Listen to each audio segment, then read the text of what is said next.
Hey there, James here, and I'm just making a quick video to get you up to date on the latest changes in Blood, Sweat, and Steel. There's just been one, but it's a pretty big change, so I wanted to go over it real quick.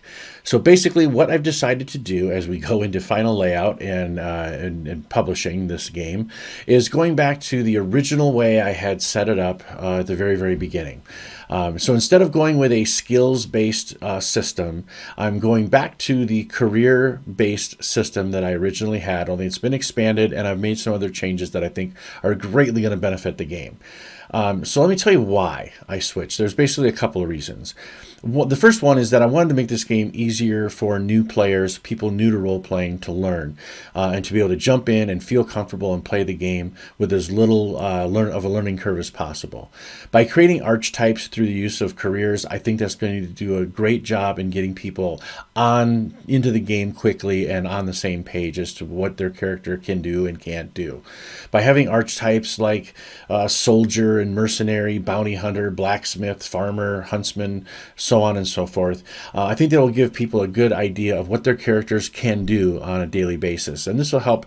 Also, I think this will help the GMs determine whether an attribute should be used or whether a career should be used for a given ability roll or a given role. The other reason that I wanted to do it is to make it a little bit easier for the players to be able to describe how their character is doing something. And by having the archetypes, I think it is much more, gives them more creative leeway in being able to describe how a particular career might apply to their ability to scale a wall or do some task. So that's why those are the two main reasons I want to do it. Now, what's kind of interesting, first of all, there's 33 careers, so there's tons to choose from.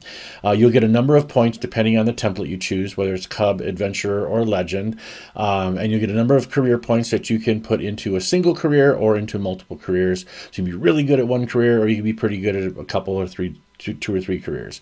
That's kind of the way it's laid out. The one interesting side effect of going with careers is I needed to figure out some way to handle the fighting. So there are a set of sub skills, and there are four. So there's sword skills and sorcery skills, which makes sense. It's a sword and sorcery game. So there are four sword skills and there are four sorcery skills. The sword skills apply to weapons and fighting, and they're basically going to be brawling, melee weapons, ranged weapons, and thrown weapons. Those are your four sub-skills. The four sub-skills for sorcery are going to be the same four sub-skills that are in the sorcery chapter, which are artificing, divination, mesmerism, and summoning.